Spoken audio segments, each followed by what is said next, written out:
those crab legs. We got crab legs. We got crab on the back. We got crab legs. They warned us. They whispered about the storms, the risks, and the man who seemed untouchable. Johnathan Hillstrand wasn't just a fisherman. He was a living legend of the Bering Sea, a captain who gambled with fate and built his name on the deck of the Time Bandit. Fans of Deadliest Catch saw the fearless jokes, the record hauls, the daring runs into ice. But behind the cameras were darker truths, warnings too real to ignore. Today we uncover the untold story of a man who defied the sea, and the price he paid. Johnathan Hillstrand was born on August 5, 1962, in the rugged fishing town of Homer, Alaska, a place where the sea wasn't just part of the scenery, it was part of survival. His father, John Hillstrand Sr., was a seasoned commercial fisherman, and Johnathan was one of 5 brothers, David, Michael, Neil, Andy, and himself. From the very beginning, salt air, boat timbers, and crashing waves surrounded them. By the age of 3, Johnathan was already out at sea. While most children clung to toys, he was clinging to the rails of his father's deck as storms rolled over the Bering Sea. Childhood for the Hillstrand boys was not about playgrounds or board games. It was built on risk. They hurled socks filled with rocks at each other, leapt into freezing waters on dares, and rode motorcycles with improvised gear. Doctors joked that the brothers had already used up half their lives before even reaching adulthood. One of their most dangerous childhood adventures nearly turned fatal. On Kachemak Bay, Johnathan, Andy, and Neil took a small sailboat out miles from shore. Excitement quickly turned to terror when the boat began taking on water. They had no life jackets, no safety gear, nothing but freezing waves and panic. By 7, Johnathan was already handling small fishing tasks on his own. He learned to mend nets, haul gear, and read the tides while other children were still learning multiplication tables. Though he spent some school years away from Alaska, graduating high school in Idaho, the sea never stopped calling. At 17, he returned to Homer to fish full-time. The work was punishing. Endless hours on icy decks, hands raw from rope and salt, sleep stolen in short bursts. But Johnathan thrived in the challenge.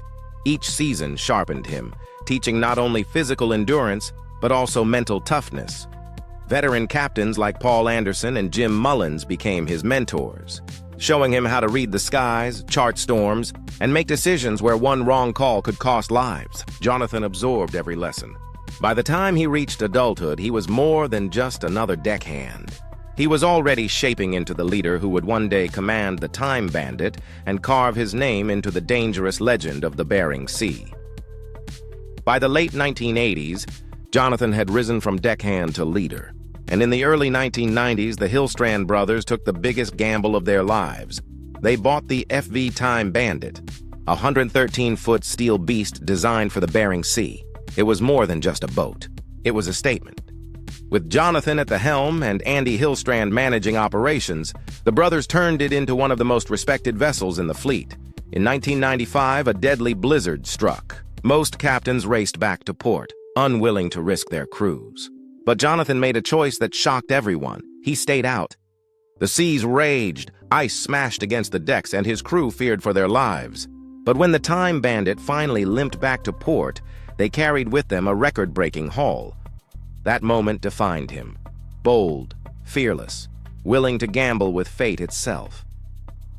10 years later, the world met Johnathan Hillstrand. In 2005, Deadliest Catch premiered on the Discovery Channel, giving viewers an unfiltered look at the most dangerous job in the world. By season 2, Johnathan and the Time Bandit joined the series, and immediately audiences were hooked. Johnathan wasn't just another captain, he was a character. Funny, unpredictable, and daring. He cracked jokes while storms threatened to tear his boat apart. But the sea does not hand out victories without punishment. In 2013, Johnathan endured what he later called his worst season ever. Heavy ice destroyed gear, blocked prime fishing grounds, and morale sank with every failed haul.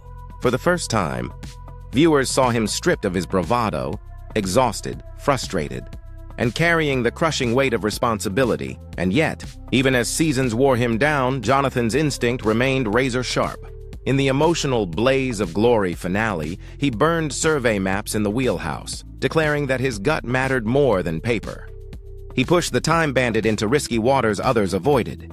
Against all odds, he pulled in one last monster catch. As flares lit the night sky and his crew applauded, Johnathan didn't just step off the deck, he stepped into legend. But behind the legend were storms no one could see. A $3 million lawsuit with Discovery Channel nearly ended his career. A tragic fireworks accident tied to the Hillstrand family's business left one man badly injured and cost them $1.4 million. And in 2018, disaster struck again. An engine failure forced the Time Bandit to miss an entire crab season. Each blow was heavy, but Johnathan never quit. He weathered every storm with the same grit that defined him on the Bering Sea. Johnathan eventually announced his retirement, stepping away from king crab and opilio crab fishing. Fans thought it was the end of an era, but the sea wasn't done with him, and he wasn't done with the sea. In 2020, after years away from the cameras, Johnathan Hillstrand made a surprise return to Deadliest Catch. At first, he stepped aboard the saga with Jake Anderson, not only to protect his valuable fishing quotas, but also because the pull of the sea was impossible for him to resist. Retirement had never suited him. The ocean was in his blood, and the storms still called his name. Later, Johnathan reunited with fellow veteran Sig Hansen, pushing their luck in the remote waters near the Aleutian Islands, territory so treacherous that few modern captains dared to fish there. Even in his 60s, Johnathan proved that the hunger for risk and the drive to conquer the sea had never left him. He was still the man who chose instinct over fear. Yet away from the spotlight and the towering waves, Johnathan's personal life was every bit as complex as his career. He married young and had 2 children, including Scott Hillstrand, who for a time worked aboard the Time Bandit. But the family business was unforgiving, and conflicts eventually drove Scott away from the vessel.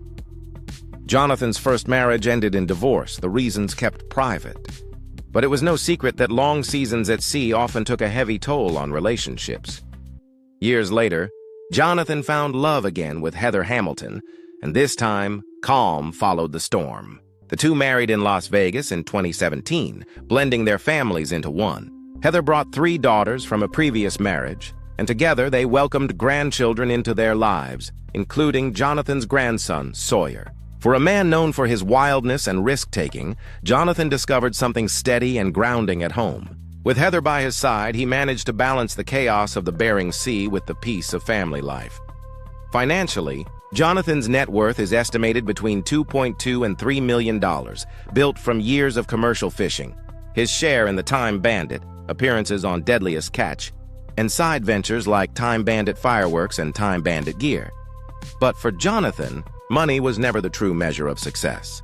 His real wealth came from the storms he survived, the crews he led, and the lives he touched along the way. The Time Bandit itself became a symbol, not just of the Hillstrand brothers' success, but of the grit and gamble that defined Alaskan fishermen. From a reckless boy in Homer, Alaska, to one of the most unforgettable captains on Deadliest Catch, Johnathan's story proves that the line between fearless and reckless is razor thin. Some called him bold, others called him crazy, but all agreed. He left his mark on the Bering Sea and on millions who followed his every storm. So what do you think? Was Johnathan Hillstrand a fearless captain, or a reckless gambler with fate? Drop your thoughts in the comments below. And if this story kept you hooked, make sure to like, share, and subscribe for more untold legends of the sea. Because the ocean never forgets, and neither should we. Thanks for watching.